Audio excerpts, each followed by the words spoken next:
That is Northeast Wrestling senior official Kevin Quinn. I thought it was Mr. Quinn. Is that not Mr. Quinn? Does he not have the hoop earring? Does that make him officially someone else? Understandably. Come on, Larry. Keep it up. Keep up with the Mr. Queen jokes. Obviously, our senior ref here, Kevin Quinn, does a great job, but he has a striking resemblance to Mr. Queen. Just trying to not step on any toes, but we are officially underway. JT Dunn versus Kamatachi. Kamatachi lost his hair in Mexico, not too far removed from that show where he lost his hair to this moment, which is why he has a shorter haircut than what you usually see Kamatachi supporting here. But he made up for that by the furriness on his forearms, which I think you need a wax to get that off. As well as his ankles. That's great. Who has a hairy ankle like that? It's very weird. You should see someone. He's like part Bigfoot. Nonetheless, these two men jockeying for position here in the early going.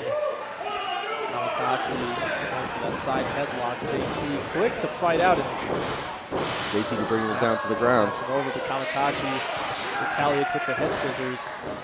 I mean, one thing you're going to find with a lot of these young boys, a lot of the young lions coming from New Japan, is that they are technically sound. So if you are going to grapple, ground wrestle with one of these guys, you better be prepared because they are not going to miss a beat.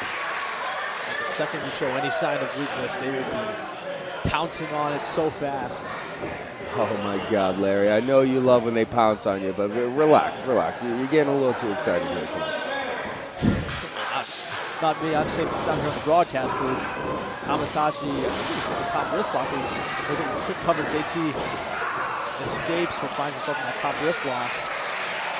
Kamatachi, he's no dummy. He knows he's not getting paid by the hour. He's going for a quick pin. He's going to see what he can surprise JT Dunn with. Maybe end this before he knows it. Both these young men extremely technically sound, and it has been all grappling here and really going. Very evenly matched this one. Well, a feeling out process. These guys aren't too familiar with each other. There's Mr. Clean, getting a clean break in there. Crowd seems to enjoy a little clean break, at least a couple of them. Kamatachi shaking off the damage right there. He knows he can't show any sign of weakness in there. Kamatachi, I mean, you got to give it up for this guy. He can barely speak a lick of English. And he's going, ooh. Yeah, he's smart Everybody in the young PAL man. just heard that. Oh, but he's asking for one back. And JT gives it right back to him. These overhand chops right here. This is a Arena Mexico go-to. And now a little traditional American chop there by JT. Kamatachi back to the overhand. Both these guys are trying to leave handprints on the other, but Kamatachi. Wisely puts an end to that. Goes to a headlock. These men unable to move the other. Both these guys very similar sizes. And with a little momentum, there he goes. He puts him down with authority. Kamatachi quick back to his feet. Here. Frog. Ooh! 6 shotgun drop kick. Puts him right to the apron. I think he's got JT rattled for the first moment here. What's he going for here? Kamatachi charges in, but JT with that boot. Beats him. Comes off the bottom rope with that face buster. A little springboard second factor. JT Dunn, that's a go-to for him. He loves coming through that apron, plants his opponent into the mat, and now can he take advantage of it? Cover 1-2. And Kamatachi powers out. It's not going to be enough here this evening. Both these guys know they're in for a fight. You can see their pace at the beginning is a more methodical pace, a lot of feeling out, like I said, a lot of trying to figure out their opponent. Like I said, they're not too familiar with one another. I know both of them are students of the game, probably know of each other, but probably haven't spent too much time in the ring facing each other. And a lot of it is trying to get in each other's head because both of these guys know that each of them could bust out a high-impact maneuver at any moment.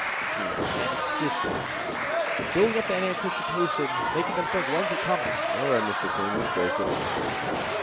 JT went short and smart to respond quickly with that knee drop.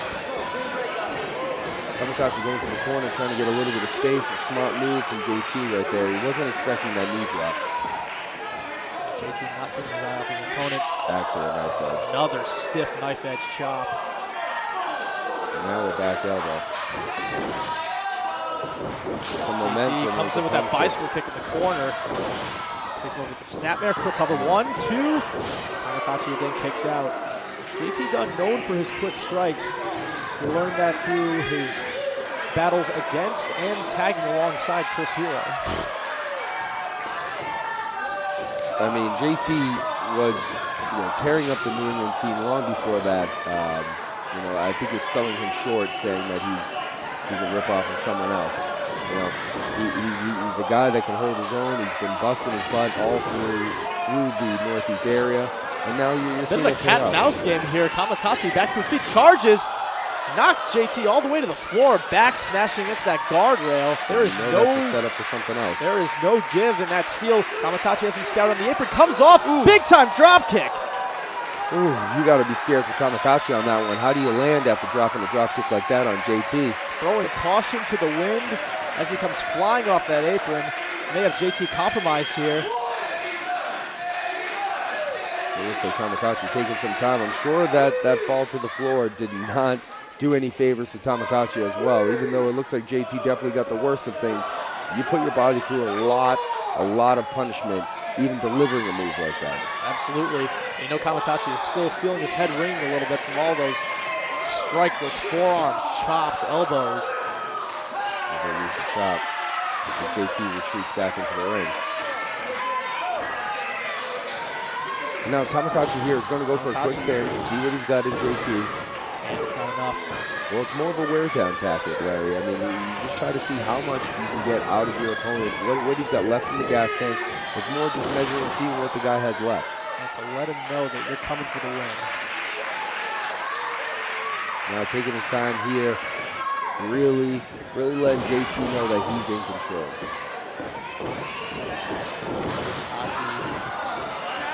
Submission hold in here. He's got the ankle, steps over and sits down deep into that half crab. A lot of torque on that knee right there. And so much pressure on the lower back. I can tell you, if that was my knee, I'd be in pain. JT's inches away from that rope. Is he going to get? Nope. Kamatachi sits down as deep as you can go, really wrenching back on that ankle. JT, he may not have much time left here. He's got to find a rope quick. Reaches out and he makes it. I mean, if I was Tamakachi, I'd go back to that later in the match, though. It seems like JT just had enough strength to get to the rope now, but in a little bit, let's say this match goes another 10 minutes, I don't think JT will have that same amount of energy to break that hold. And when you see a guy hobbling like that, you've got to be a shark smelling blood. Drop toe hold into the middle ropes. Kamatachi comes charging off the ropes. Ooh, big time knees right to the back. Goes for the cover. 1, 2, and JT again kicks out. JT trying to figure out how to get back on track here. He's trying to figure out how he gets back on top, how he gets back to his game plan. Right now, he's feeling in that leg. He's got to get the blood flowing to that leg. He's got to get his energy back up, and he's got to get off the defensive. Kamatachi had a seam once again. This time, JT able to avoid, but the damage might be done to that left knee. Big elbow. And a forearm. Comes back with a second. JT kick to the midsection. Series of kicks. He's got Kamatachi up. Kamatachi sends into the corner. JT up to that second turnbuckle. Could be looking to fly. Oh, I was just about to say. Right on that injured leg. JT Dunn cartwheel cutter. This could be enough. 1, 2. No, not quite. That looked nice. JT was able to shake off the leg injury just for a split second to deliver that cutter, but it wasn't enough to pick up the pinfall here. Both of these guys, once they get ahead of scene going, those high-impact maneuvers. I mean, if I was JT, though, I'd be protecting that leg. He came off the top rope and landed on 2 legs, and you could see him really favor the leg after he landed. And if I was him, I'd be protecting it, trying to stay off it as much as humanly possible. Definitely trying to, then saw death by elbow. Super kick. Super kick right to the jaw. Kamatachi come off the ropes. JT with a super kick of his own. Kamatachi comes right back. Clothesline. Both men coming in at the same time. JT catches him with the flying clothesline. Is that enough for JT to get a little bit of momentum? I don't know who took the worst of that collision. These guys have been so evenly matched in this opening contest.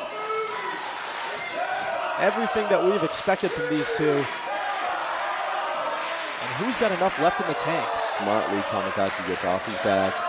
JT trying to get to his feet. Looks like he's going to be the first guy up. Perhaps on instinct alone. You can see it hurts so much just to stand. What's he going for here? See that Takahashi really wants him. Takahashi, double underhook position potentially. Smart move to hook that leg of JT. I mean, he's not going to pick you up if you're holding onto his leg, but there he goes. JT's got the double underhook. JT spins him around, looking for death by elbow. Kamaitachi, small package. 1, 2. I thought that was it. That's about as close as it gets. Kamaitachi, big time lariat, turns him inside out. He looks like he's ready to follow up with something. He's got JT He's hooked feeling up. this energy from this crowd here in Waterbury. Kamaitachi plants him down. He's setting up for those double knees, I believe. Standing Falcon Arrow, makes his way to that top rope. Could be thinking Meteora. Meteora connects. God, watch your collarbone. 1, 2. How the heck did JT kick out of that? I think that's instinct alone, getting that left shoulder off the mat. I mean, both those knees coming flying right at your face. Very easy way to break your collarbone right there. If I was Kamaitachi, I'd go back with that injured leg though. JT Dunn is hurting all over at this moment. Kamaitachi's got to follow this up quickly. He could be closing in on a victory. Scoop. Fireman's carry position. JT slips behind. Schoolboy roll up. Is it enough? No, Kamaitachi slips out. Bicycle kick. JT, high angle German suplex. He's looking for that elbow. Death by elbow. 1, 2. And Kamaitachi stays alive. Mr. Clean himself, Kevin Quinn, looks surprised that was too. He was inches away from ending this match. These two guys have to be going on instinct alone at this moment. Well, we've seen both guys hit their shot that they were looking for. What is going to happen next to actually put this match away, to end this match? JT looks like he's looking for another elbow. Or just JT really upset with those elbows. Takes off that elbow pad. Looking to add even more impact to his devastating elbow strikes. One more death by elbow could spell doom for Kamaitachi here in his NEW debut. Kamaitachi catches him. Flips off his own. He shaved his forearms right here in mid-match. Big time shot with the forearm strikes. Now he's got JT up, fireman's carry position. Ooh. DVD right into the corner. Oh my goodness. The back of JT's neck went into that second turnbuckle. Kamaitachi's got him up once again. Turns him up in that modified kryptonite crunch. This could be it right here, and it is. Kamaitachi cinches victory in his Northeast Wrestling debut. One of the more impressive debuts that we've seen in some time. I mean, back-to-back impact to the back of the neck and the back of the head, and that would do